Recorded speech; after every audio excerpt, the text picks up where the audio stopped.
Yep, just take your time. Probably right to the edge of that rock there. That should be good right there. And drop your rod tip just a little bit. You want to have a little bit of sag in your line. Yep, that's perfect. So we're a full service guide shop, or guide and fly shop.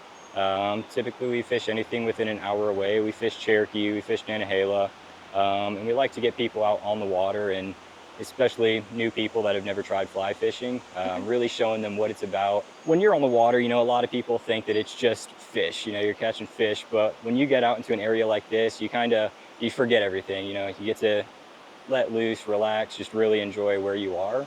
Yes. And especially, you know, being on the water, you know, when you look at a river, it's more than just casting a line and watching it. You're reading the water, you're watching, you know, what fish are doing.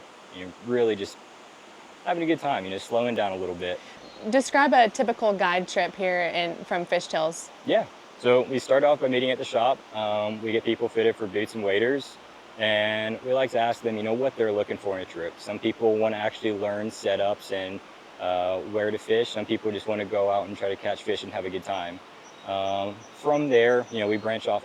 All of our guides have different areas that they fish, but many places, you know, we can get out and catch some fish and also teach people what we're doing. But sometimes we'll meet clients on the water. Sometimes we'll meet them at the shop.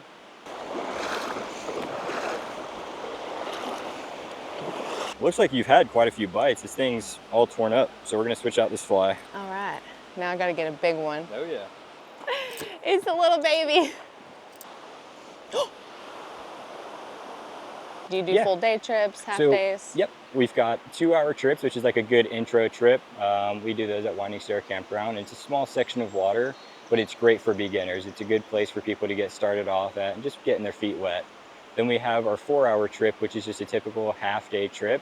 It's where you get 4 hours total on the water, and you actually get to, you know, move around a good bit. Then you have your full day trip, which is a 6-hour trip.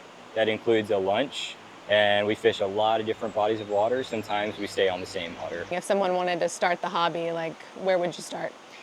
At a fly shop. Yep, that's the best place. A lot of people will go to Walmart and they buy a cheap combo and they go out to the river and they have a horrible time with it. It's, you know, they know nothing, and it's really important to just go into a fly shop, talk to people, get a decent combo. You know, you don't have to go out and spend a bunch of money. A lot of people tend to overthink it. You rip upstream or Nope, downstream? downstream. Okay. Okay, yeah, trout swim upstream. I knew that. Can't get the flick of the wrist right. If you look, see how your line's coming out right there? Yeah. That just means that you reeled in the wrong way. Uh-oh. So you always want to reel in away from you. Away. Yep. There you go. Perfect. It's a little bit better, yeah. Just remember to always follow that with your rod tip. Yep. Nice cast. All right, just let that one drift. That's all right. I think I'm twisted. I saw some jumping out of the water. Did you? Yeah. I'm good at catching trees, not as good at fish. What would be something that you would tell a first timer going out on the water? Just get out on the water. Just get on the water and practice. You know, finding slow water. It's really just spending time on the water is the biggest part. If you go out there and you're out there for 20 minutes and you don't get anything, you get frustrated. Well, how long does it normally take to catch a big fish? It depends. I mean, if you get lucky, some people, as soon as they start out, they go to the first hole and they catch a giant. They're hooked. And they're hooked for life. Yep. Literally. Some people, yeah, exactly. Yep.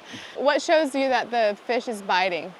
When you see that indicator, just kind of, if it's floating down and it just stops, or you see it kind of dip underneath the surface.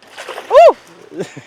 What kind of fish is he? That's a rainbow trout. Wow, look at that. Yeah. Thanks, huge. Woo! When you get into a small stream and you're fishing a dry fly and you watch a little fish just come up and blow up on it, there's nothing more exciting. That's awesome.